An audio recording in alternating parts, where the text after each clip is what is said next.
Magandang umaga po mga kapinoy. Kamusta po kayo? Magandang araw sa inyong lahat. Magandang umaga, tanghali, hapon, gabi, kahit saan man kayo naandong parte ng mundo, no? Ay, ako, napakainit na. 91 degrees Fahrenheit. So, talagang summer na dito. Summer na, no? Tuloy-tuloy na ata ito. Meron na namang long weekend na darating sa amin sa Saturday, Sunday, Monday. Monday po kasi ay Memorial Day. So, most probably, talagang wala tayong pasok nun. It's an federal holiday. At any rate, so,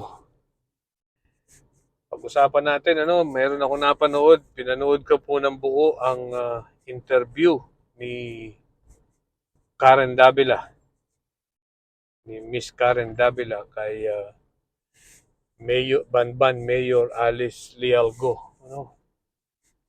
Alright, kung papanoorin po ninyo, ang uh, ang buong interview, unang tingin, sa unang pandinig natin, unang pandinig ko ay nakakaawa pala itong babaeng ito, ano? So, itong mayor na ito, at ito daw ay, pero, ang ating pagtutuunan ng pansin, ay hindi yung awa, kung hindi yung facts. Ano po? Yung bang mga sinabi niya ay sumagot sa mga karamihan ng mga tanong sa atin, o lalo lang nagpagulo sa, sa ating mga isip, Sa akin po ay sa tingin ko ay lalo pang nagpagulo, parang hindi naman nasagot ang mga tanong natin. Okay. Ang simulan po natin, ang sinasabi ni Mayor Alice Go, Alice Lialgo, ay siya daw po ay Filipino citizen, Siya daw po ay Filipino citizen. Okay. So, pero bakit niya nasabing siya ay Filipino citizen? Natin pong tingnan, Ang Filipino citizen po is ay natural born citizen. Ibig sabihin, pinanganak po siya na ang ama o ang ina ay Pilipino. At padalawa pong klase ng citizen ay naturalized. Ibig sabihin, meron siyang ginawa para maging Pilipino sa batas. So, definitely, wala naman siyang ginawa para maging Pilipino sa batas. Hindi po siya naging naturalized. So, sa tingin ko po, ang ibig niya pong sabihin na siya ay Pilipino dahil siya ay pinanganak na Pilipino. Pero siya nga ba'y pinanganak na Pilipino? Ikaw po'y makukonsider na Pilipino, na pinanganak na Pilipino kung ikaw ay ang isa sa mga magulang mo o parehong magulang mo ay Pilipino. In this case, sinasabi po niya na ang kanyang ama ay Chinese. Alright? So, definitely hindi diyan galing yung kanyang pagiging Pilipino. Pero yung kanyang ina, na according sa birth certificate niya, ang kanyang ina ay si Amelia Lialgo. Si Amelia ba ay Pilipino? Sino po makakasagot niyan kung Pilipino siya? Ewan ko, sino magsasabing Pilipino si Amelia Go? May nakakakilala ba sa kanya? Kailangan po ngayon na tinatanong ang kanyang citizenship, kailangan niyang ipruweba na Pilipino si Amelia Go. Si Amelia Lial. Whatever, kung ano man ang apelyido niya. So, yung nakalagay doon sa sa birth certificate. So, sa ngayon, hindi dapat niya sinasabi na siya ay Pilipino dahil Wala pa eh. Wala namang pruweba na ang kanyang ina ay Pilipina. Ano? So talagang po pwede po siyang makasuhan sa korte ng co-warranto kung saan tatanungin po sa kanya kung anong basehan ang kanyang pagiging Pilipino. No? Dahil mahirap pong sabihin na lang na porke ang nakalagay sa birth certificate ay Pilipino, ang iyong magulang, ngayong may nagtatanong kung totoo yan, ay kailangang ipruweba po, i-prove na ang mother niya ay Pilipino. Definitely, tatay niya hindi yan. Wala na. No, hindi sa tatay galing ang pagiging Filipino citizen niya. Okay? So, isa yan. Ano? Isa yan sa mga tanong. Dalawa. Sino ba talaga itong si Amelia Go? Nasaan to? Ang sabi ito ang sabi ni ni Mayor Go ay siya ay anak ng kasambahay ng kanyang ama. Ano? So, at ang pwede nating sabihin na since ang nakalagay sa birth certificate ay ang pangalan ay Amelia, ay di ito si Amelia yung kasambahay ng kanyang ama na naanakan. So, si Amelia ang ina ni Alice Go. Ano? So, nasaan kaya itong babaeng to? Ito kaya ay tunay na tao? Tanong, sino ang nagparehistro ng birth certificate ni Mayor Go? Sino ba? Ang tatay niya? Okay? Mahalaga po yan dahil malaman natin kung sino yung nagparehistro doon at nang dapat matanong yan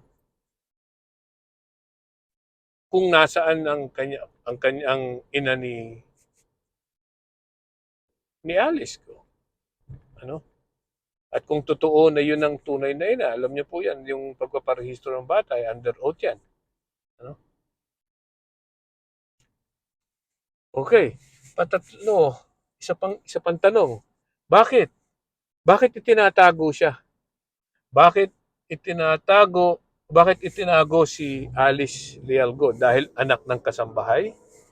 So, kung anak siya ng kasambahay, bakit siya itinago? Meron bang ibang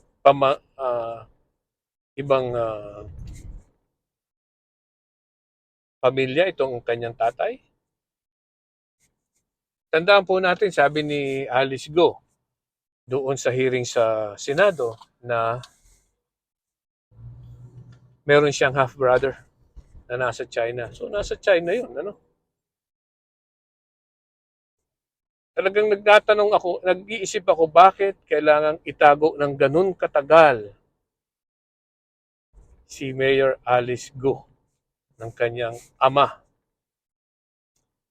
Gaano kasama, katakot, anuman ang dahilan na yon, bakit napakagrabe ng dahilan para itago mo ang isang bata sa isang farm all throughout her life.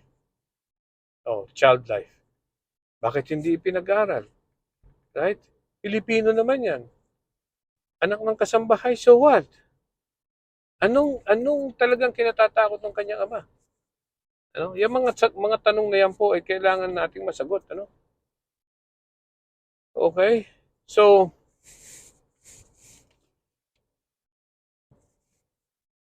patatlo. Sinasabi niya, sunod na tanong. Sinasabi niya na siya ay simpleng tao. Ano? Simple and humble. Pero hindi po siya mukhang simple, no? Hindi po siya mukhang simple. Dahil unang-una kahit pa sinabi niya na hindi kanya yung McLaren,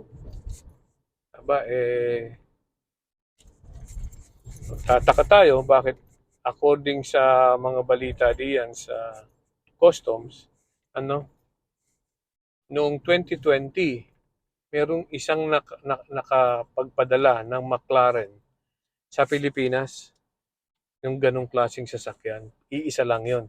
At illegal pa. Ayun ba yun?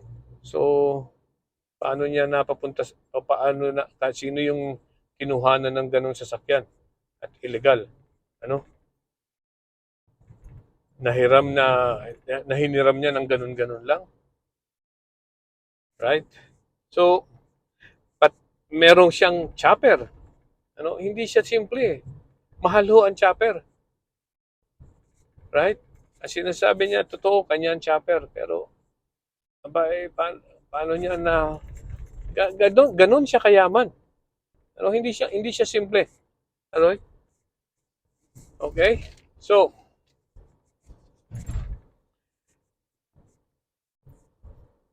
meron pa pong natanong si Karen Davila tungkol sa presyo ng pagkakabenta niya o pagkakabili, ano? Pagkakabili niya dun sa 7 hektarya kalahati, mahigit 7 hektarya na pinaglalagyan ngayon ng mga pogo na yan, ay sabi ay 7, parang 700 per square, ano? 700 per square. So, parang mga nasa, considering na yan ay mga 7, baka po yan ay what? Nasa 56,000? 56 million. 56 million pesos. Ba, ay maraming pera din, ano? Tapos, hindi rin niya masagot kung magkano o hindi niya sagutin kung magkano niya naibenta. Ang dahilan niya ay baka daw ma-BIR siya. So what? Hindi ba niya dineclare yun? Aba, kung yun po ay ibinenta niya before election, dapat po nakadeclare yun sa kanyang salin.